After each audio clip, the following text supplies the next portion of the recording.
Hello friends, vibrant academy Karad मध्ये पुन्हा तुमचा एकदा. आणि आता आपण हायएस्ट लेवलला निघालोय. 5 नंबरची येणारी रँक बघा. क्लास. क्लास क्लास म्हणजे काय? Class is the distinct taxonomic rank.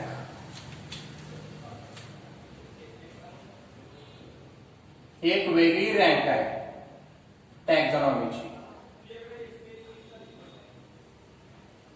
Rank of an organism. ठीक आहे.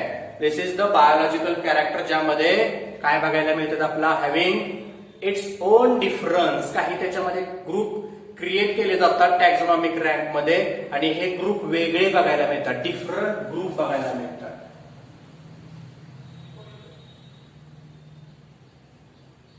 डिफरंट ग्रुप किंवा डिफरंट ऑर्डर. वेगवेगळ्या ऑर्डर ज्या असतात त्या काय असतात? वेगवेगळ्या ऑर्डर परत एकत्र येतात. म्हणजे परत एक वाक्य येऊ शकतं, क्लोजली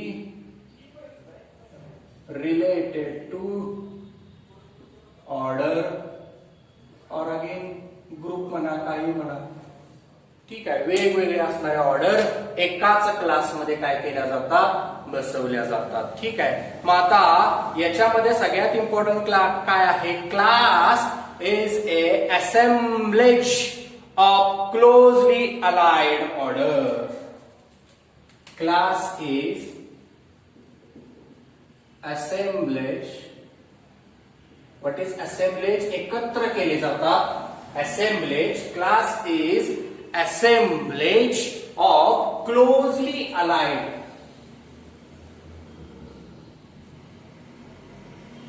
क्लोजली काय सांगितलेलं आहे? Allied order. What is allied? Allied म्हणजे काय? तर संबंध.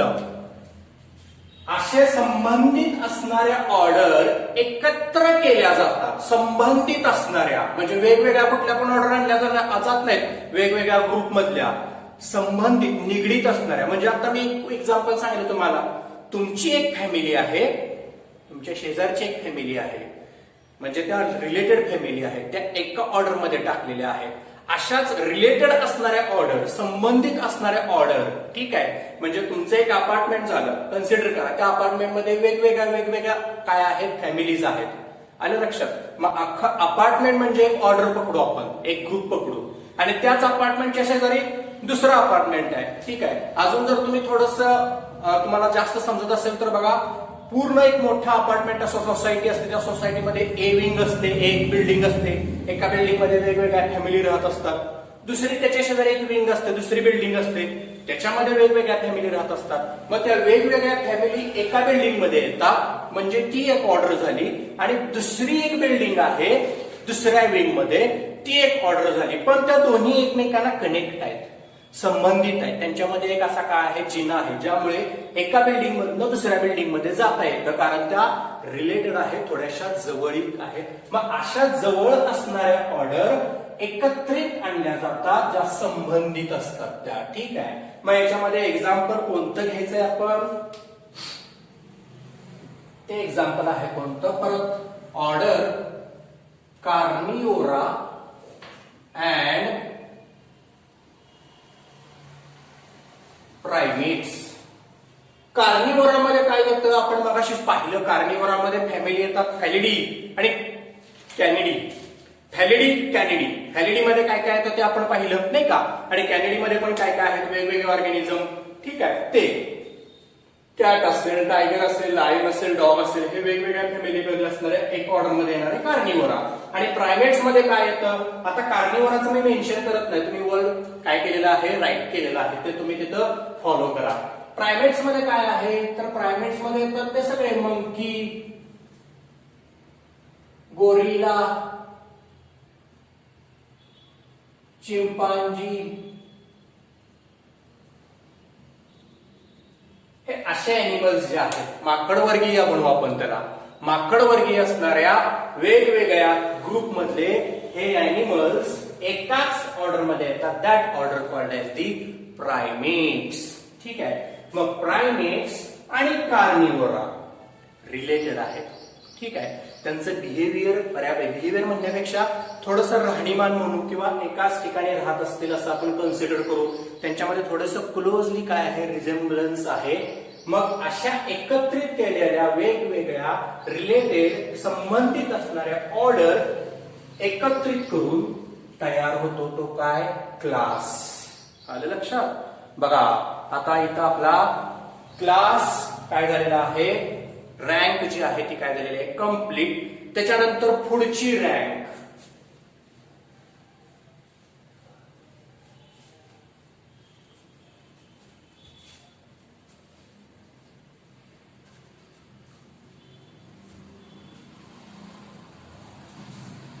नेक्स्ट रँक 6 नंबर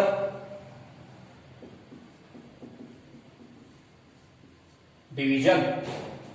डिव्हिजन किंवा त्याला काय म्हटलं जातं, फायलम. इथं सुद्धा तुम्ही जास्त करून कोणता वर्ड यूज करू शकता, फायलम यूज करू शकता. ठीक आहे. This category is composed of related classes.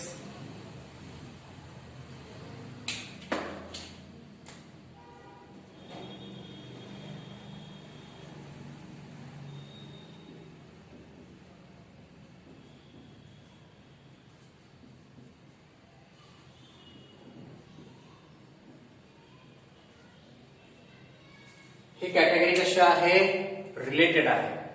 म्हणजे मग अशासारखंच रिलेटेड असणाऱ्या, संबंधित असणारे ऑर्डर एकत्र घेऊन क्लास बनतो, तसं असे रिलेटेड असणारे क्लासेस एकत्र केले जातात आणि काय बनतो, त्याचा फायलेम बनतो. ठीक आहे. मग याच्यामध्ये जर आपण एक्झाम्पल घेतलं तर याच्यामध्ये एक्झाम्पल आपण घेऊ शकतो अँजिओस्पर्म. ठीक आहे. अँजिओस्पर्म्स मध्ये 2 क्लास येतात. ठीक आहे. अँजिओस्पर्म मध्ये किती क्लास येतात, 2, डायकॉटिलिडॉन आणि मोनोकॉटिलिडॉन. ठीक आहे. Example angiosperm. ठीक आहे. ह्या अँजिओस्पर्म मध्ये 2, एक मोनोकॉटिलिडॉन आणि अँजिओस्पर्मचा अर्थच असतो तुम्हाला माहित आहे. ठीक आहे. अँजिओस्पर्मी इन्क्लुडेड क्लासेस डायकॉटिलिडॉन, एक बीजपत्री आणि द्विबीजपत्री. एखादं बीज असतं त्या बियाच्या 2 भाग होत असतील. उदाहरणार्थ ग्राउंडनट, तर ग्राउंडनट जो आहे 2 बरोबर त्याच्या काय होतात, भाग होतात, त्याला डायकॉटिलिडॉन. आणि दुसरे एक्झाम्पल आपण मेज घेऊ. मोनोकॉटिलिडॉन मध्ये आपण जर त्याला काय केलं, त्याच्यावरती प्रेशर अप्लाय केलं तर त्याचा पूर्ण भुगा होतो. म्हणजे त्याला आपण काय म्हणणार आहे, साधं सिंपल लक्षात ठेवण्यासाठी तो सांगतो तुम्हाला मी, मोनोकॉटिलिडॉन. मोनो म्हणजे एक, डाय म्हणजे 2, एक बीजपत्री आणि द्विबीजपत्री. असे वेगवेगळे रिलेटेड असणारे क्लास एकाच त्या डिव्हिजन मध्ये अँजिओस्पर्म मध्ये काय झालेले आहेत, हे डिवाइड झालेले आहेत. ठीक आहे. आता अॅनिमल क्लासिफिकेशन मध्ये याच असणाऱ्या, अॅनिमल मध्ये, हे प्लांट मध्ये होत नाही बरं का, अॅनिमल मध्ये अशा फायलमचं in animal classification phylum divided again subphylum. ठीक आहे. अॅनिमल मध्ये असं होतं, प्लांट मध्ये नाही. प्लांट मध्ये एकच आहे डिव्हिजन, फायलम. कोणता, अँजिओस्पर्म. पण अँजिओस्पर्म मध्ये 2 क्लास येतात, मोनोकॉटिलिडॉन आणि डायकॉटिलिडॉन. रिलेटेड आहे ते 2 एकत्र करून अँजिओस्पर्म बनतो. पण अॅनिमल मध्ये कधी काय होतं, एक जर काय आहे आपल्याकडे फायलम आहे. उदाहरणार्थ याच्यामध्ये कॉर्डेटा हा एक फायलम असतो, ज्यांना नोटोकॉर्ड प्रेझेंट असतो, पृष्ठरज्जू प्रेझेंट असतो, त्याला कॉर्डेटा असं म्हटलं जातं. पृष्ठरज्जू असणारे प्राणी या कॉर्डेटामध्ये परत सब फायलम पडतात.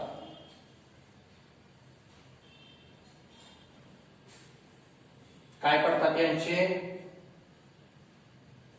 सब फायलम पडतात. किती सब फायलम पडतात बघा, 3. कोणते कोणते सब फायलम पडतील याचे, तर युरोकॉर्डेटा, सिफॅलोकॉर्डेटा,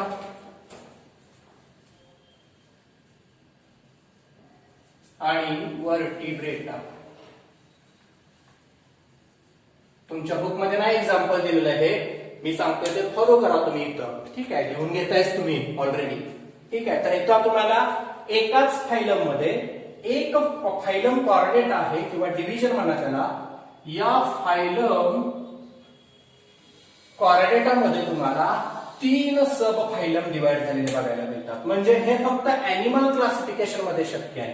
प्लांट मध्ये फायलमचे सब फायलम पडत नाहीत. ठीक आहे, फायलम हा जो रँक आहे या रँकचे परत सब रँक तयार होत नाही. फक्त अॅनिमल क्लासिफिकेशन मध्ये त्याची सब फायलम क्रिएट होतं. आणि युरोकॉर्डेटा, सिफॅलोकॉर्डेटा, वर्टिब्रेटा हेही आपल्याला अॅनिमल क्लासिफिकेशनचा जो चॅप्टर आहे त्या चॅप्टर मध्ये डिटेलमध्ये अॅनिमल क्लासिफिकेशन मध्ये हे सगळे sub phylum, class, order, family, then genus, species हे सगळं काय करायचंय, डिस्कस करायचंय. जसं अॅनिमल क्लासिफिकेशनचा चॅप्टर आहे तशाच पद्धतीनं प्लांट क्लासिफिकेशनचा सुद्धा एक वेगळा चॅप्टर आहे. त्या ठिकाणी आपल्याला प्लांटचं क्लासिफिकेशन किंगडम प्लांटी पासून जीनस स्पेसीस पर्यंत काय करायचंय, परत कॅरेक्टरिस्टिक स्टडी करायचंय 1 by 1. पण इथं फक्त आपण रँक डिस्कस करतोय. ठीक आहे, दिस इज डिव्हिजन और फायलम. ठीक आहे, नेक्स्ट सब किंगडम. 7वी असणारी रँक, सेकंड हायेस्ट रँक. म्हणजे 1 पासून ते आता आपण 7 पर्यंत जे आलेलो आहोत त्यामध्ये सेकंड हायेस्ट असणारी रँक तिचं नाव आहे सब किंगडम. आता इथे एक गंमत आहे. सब किंगडम ही जी रँक आहे ही फक्त प्लांट साठी आणि इतर दुसऱ्या कुठल्या तरी ऑर्गॅनिझम साठी उपयुक्त आहे. अॅनिमल साठी खास करून सब किंगडम वापरली जात नाही. डायरेक्ट किंगडम पासून फायलम तयार होतात, सब किंगडम येत नाही. पण प्लांट मध्ये सब किंगडम ही जी रँक आहे ही रँक काय केली जाते, यूज केली जाते. वेगवेगळे जे फायलम्स आहेत किंवा डिव्हिजन आहे, फायलम किंवा डिव्हिजन म्हणतात त्याला, हे ज्या फायलम आहेत या फायलम एकत्र करून ज्यांच्यामध्ये सम सिमिलॅरिटी, सम मोस्ट इम्पॉर्टंट, काहीच सिमिलॅरिटी म्हणजे पूर्ण सिमिलॅरिटी असलेल्या नाही, काहीच सिमिलॅरिटी असणाऱ्या ज्या वेगवेगळ्या डिव्हिजन आहेत त्यांना एकत्र केलं जातं. मग ही रँक तयार होते, तिचं नाव आहे सब किंगडम. मग सब किंगडम साठी एक्झाम्पल आपण घेऊ परत एकदा, जी मगाशी आपण बघितली होती अँजिओस्पर्म. अँजिओस्पर्म आणि जिम्नोस्पर्म हा 2 वेगवेगळ्या डिव्हिजन एकाच सब किंगडम मध्ये येतात. त्या सब किंगडमचं नाव काय आहे, फॅनेरोगॅम. काय म्हणतात त्याला, फॅनेरोगॅम्स. These phanerogams divided by 2 division. कोणत्या, अँजिओस्पर्म, जिम्नोस्पर्म. वेगवेगळ्या असणाऱ्या, वेगवेगळ्या डिफरंट कॅरेक्टर दाखवणाऱ्या 2 डिव्हिजन एकाच सब किंगडम मध्ये टाकल्या जातात. त्याला म्हटलं जातं फॅनेरोगॅम्स म्हणजेच सब किंगडम. ठीक आहे, सब kingdom second highest rank and last highest category composed of sub kingdom, that is kingdom. Kingdom ही सगळ्यात हायेस्ट शेवटची रँक आहे. ठीक आहे, आणि ही रँक सब किंगडम पासून किंवा काही ऑर्गॅनिझम मध्ये फायलम पासून म्हणजे डिव्हिजन पासून तयार होते. तिला म्हटलं जातं किंगडम. किंगडम साठी परत एक्झाम्पल आपण घेऊ, फॅनेरोगॅम्स आणि क्रिप्टोगॅम्स या 2 सब किंगडम आहेत. त्या काय आहेत, सब किंगडम. ठीक आहे, आणि या 2 सब किंगडम पासून एक काय तयार होतो, प्लांटी किंगडम.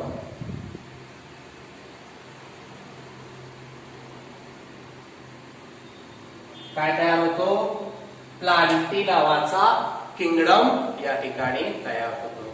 ठीक आहे, अशा पद्धतीने आपण युनिट ऑफ क्लासिफिकेशन पासून सुरुवातीला species, genus, family, order, class, division or phylum, sub kingdom आणि सगळ्यात शेवटी हायेस्ट रँक किंगडम इथं कंप्लीट केलेली आहे. ठीक आहे. इथं आपला 2.11 जो टॉपिक आहे युनिट ऑफ क्लासिफिकेशनचा, जिथे आपण खालून वरपर्यंत हायेस्ट लेवल पर्यंतच्या सगळ्या रँकच्या कॅटेगरीज कशा ठरवल्या जातात, कशा पद्धतीनं विस्तारल्या जातात, हे आपण इथं या टॉपिक मध्ये पूर्णपणे डिस्कस केलेलं आहे. आता याच्यानंतर नेक्स्ट सब टॉपिक नाव आहे त्याचं नॉमेनक्लेचर. तुम्हाला सर्वांना नावं आहेत नाही का? प्रत्येकाची वेगवेगळी नावं असतात आणि मग नावाने हाक मारली की आपल्याला लगेच समजतं. परंतु आपल्या घरातच आपलं एक नाव जर विक्रम असं असेल तर एका घरामध्ये विक्रम ठीक आहे, पण पूर्ण जर तुम्ही कॉलेज किंवा शाळेमध्ये गेला तर विक्रम नावाचे हजारो शेकडो मुलं पाहायला मिळतील. मग तुम्ही म्हणाल सर विक्रमच्या पुढे वडिलांचं आणि सरनेम पण आहे, पण दुर्दैवानं एकाच वर्गामध्ये वडिलांचंही नाव तेच, आडनाव सुद्धा तेच आणि ते नाव सुद्धा तेच असे असणारे विद्यार्थी सुद्धा आपल्याला बघायला मिळतात. म्हणजे प्रत्येक ऑर्गॅनिझमला हे नाव ठरलेलं आहे. कुणी दिली ही नावं? ही नावं आपण दिलेली आहेत. This is intelligency of human being. ठीक आहे. जो टॉपिक आपल्याला डिस्कस करायचा आहे असेल तर नक्कीच तुम्ही आपल्या चॅनलला सबस्क्राईब कराल, लाईक करणार, शेअर करणार आणि कमेंट सुद्धा करणार. थँक्यू.